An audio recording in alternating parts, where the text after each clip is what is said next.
कहा जाए कि रिलेटेड है इन्फ्लुएंजा वायरस से ही, लेकिन इसका क्लास दूसरा है और ये यूजुअली जो है फेफड़े को इन्फेक्ट करता है, निमोनिया करता है। कोविड से जो जोड़ना है वो ठीक नहीं है, क्योंकि ये जो वायरस है HMPV, ये जो है पिछले 25 साल से जाना जा सकता है। पहली बार नीदरलैंड में डिटेक्ट हुआ था। जो 5 साल से छोटे बच्चे हैं उनको, और जिनका इम्यूनो कम्प्रोमाइज स्टेट है, जिनकी इम्यूनिटी लो है, जो हमारे पास सस्पेक्टेड केसेज आते हैं उसमें कोविड-19 भी आ रहा है और आपका इन्फ्लुएंजा भी आ रहा है। कोरोना काल की खौफनाक यादें आज भी लोगों के जहन में जिंदा हैं। वो सांसों के लिए अस्पताल भटकना, बीमार को ऑक्सीजन सिलेंडर और रेमडेसिविर इंजेक्शन दिलाने की जंग, और हर दिन किसी न किसी जानने वाले की मिल रही मौत की खबर। यही वजह है कि चीन के वायरस की चर्चा जैसे ही सामने आई, लोग उन खौफनाक दिनों को याद कर कांपने लगे। चीन से निकला एक और वायरस दुनिया को डरा रहा है। धीरे धीरे भारत में भी ये वायरस पैर पसारता जा रहा है। भारत में HMPV वायरस के अब तक 3 केस सामने आ चुके हैं।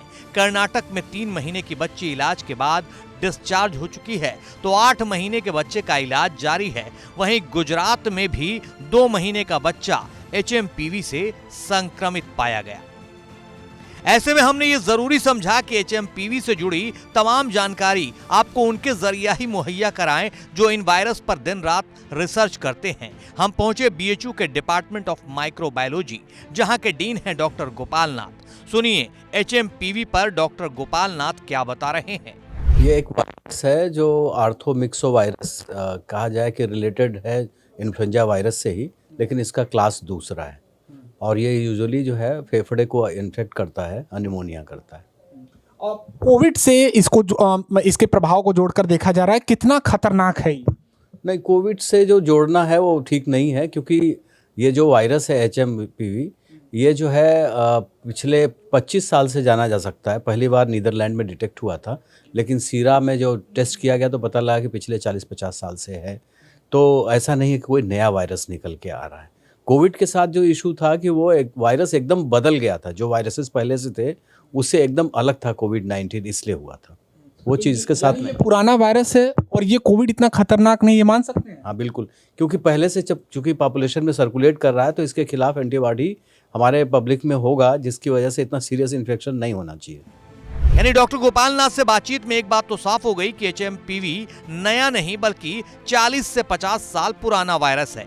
ये कोरोना जितना खतरनाक नहीं है, क्योंकि ये कोरोना जैसा म्यूटेट नहीं हो रहा है, लेकिन फिर भी सावधान रहना है, खासकर बच्चों और बुजुर्गों को। जो 5 साल से छोटे बच्चे हैं उनको, और जिनका इम्यूनो कम्प्रोमाइज स्टेट है, जिनकी इम्यूनिटी लो है, जैसे एंटी कैंसर ट्रीटमेंट ले रहे हैं या कोई प्रोलॉन्ग कार्टिकोस्टेरॉइड ले रहे हैं, तो उनमें हो, या किस तरह की बीमारी है जिसमें इम्यूनिटी थोड़ा लोअर साइड की हो, जैसे डायबिटीज अनकंट्रोल्ड हो, इस तरह के केसेस में हो। और इसके सिम्टम क्या हो सकते हैं? सिम्टम एग्जैक्टली कोरोना वाले होंगे। अब कहिए तो फिर से दोहराएं, नहीं तो समझ लें कि वो हाई ग्रेड फीवर होगा और नेजल स्टफिंग होगी, गले में खराश होगी, गले में दर्द होगा, सांस लेने में दिक्कत होगी, नोज रनिंग हो जाता है, और बाद में जैसे जो और फीचर्स निमोनिया वाले आते हैं, जब पेशेंट सीरियस होता है, ऑक्सीजन की कमी हो जाती है, तो ये सारी प्रॉब्लम आएंगी। और कभी दाने भी आते हैं। 80-90% पॉपुलेशन में दाने भी निकल आते हैं। डॉक्टर गोपाल नाथ का कहना है कि HMPV कोरोना जितना खतरनाक भले ही ना हो, लेकिन इसके सारे लक्षण करीब करीब कोरोना वाले ही हैं, जैसे तेज बुखार, खांसी और बहती हुई नाक, गले में खराश और गले में जलन, सांस लेने में दिक्कत। बातचीत में डॉक्टर गोपाल नाथ ने एक और चौंकाने वाली बात बताई कि अभी भी कोरोना के मरीज आ रहे हैं। हालांकि साथ में ये भी जोड़ा कि ना तो कोरोना से डरने की जरूरत है, ना HMPV से। जो हमारे पास सस्पेक्टेड केसेज आते हैं उसमें कोविड-19 भी आ रहा है और आपका इन्फ्लुएंजा भी आ रहा है। 2% के आसपास जो सैंपल हमारे पास सबमिट होते हैं, वो तो है पॉपुलेशन में। हम लोग डायग्नोसिस नहीं बनाते हैं क्योंकि इतना मुश्किल नहीं था। इससे कोई डरने वाली बात ही नहीं है। इससे कोई डरने वाली बात नहीं। और पैनिक तो बिल्कुल नहीं करना चाहिए, जैसे कोरोना के टाइम में हुआ था। ठीक है, कोरोना एक नया वायरस था, प्रॉब्लम हुई, लेकिन डर की वजह से भी बहुत सारी मौतें हुई। अब जरा डॉक्टर गोपाल नाथ से ही जान लीजिए, आपको डरना भले ही नहीं है, लेकिन सावधानियां क्या बरतनी है। बिल्कुल पैनिक बिल्कुल ना करें, क्योंकि इससे कुछ होना जाना नहीं है। और दूसरा है कि कोरोना में जितना मेथड था बचाने का कि 6 फीट की दूरी रखिए, मुंह पे अगर आपको प्रॉब्लम हो गई है तो मास्क बांधिए और अपने से अलग हो जाइए। अपने से सेग्रीगेशन में चले जाइए, क्योंकि कोविड-1 जो हुआ था 2001 में, उसके साथ भी यही हुआ था कि जिन लोगों को हुआ, चूँकि इतना सीरियस किया था वो बीमारी, कोविड-19 से भी सीरियस था, तो उसमें पेशेंट या तो डेथ हो गई या अपने आप ऐसी स्थिति में थे कि रूम से बाहर नहीं निकल पाए, इसलिए वो नहीं फैला। लेकिन कोरोना चूँकि कोविड-19 थोड़ा हल्का था, तो पब्लिक घूम रही थी, घूमने की वजह से दूसरों को हुआ, तो आप ये आइसोलेशन करिए, हाथ धोइए, मास्क बांधिए और माने जितना इस तरह के बचा सकते हैं, और सेल्फ आइसोलेशन में जाइए। यानी हर छोटी से छोटी और बड़ी से बड़ी बीमारी को टालने का पहला और सटीक फार्मूला है सावधानी। चूंकि एचएमपीवी के लक्षण भी कोरोना वाले हैं, तो सावधानी भी वैसी ही करनी है। वैसे बीएचयू किसी भी तरह के खतरे से निपटने के लिए तैयार है। अगर पूर्वांचल में कोई ऐसा केस आता है तो उसके लिए क्या कुछ पहले से आपने विचार किया है, सोचा? हाँ, अगर आएगा तो हम लोग करेंगे।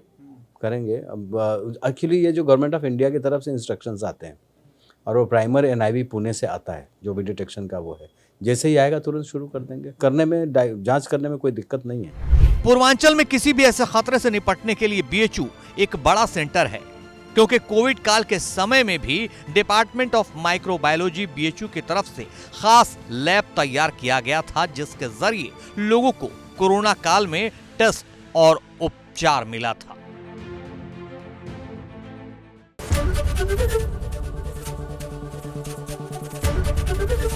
एबीपी गंगा, खबर आपकी, जुबान आपकी।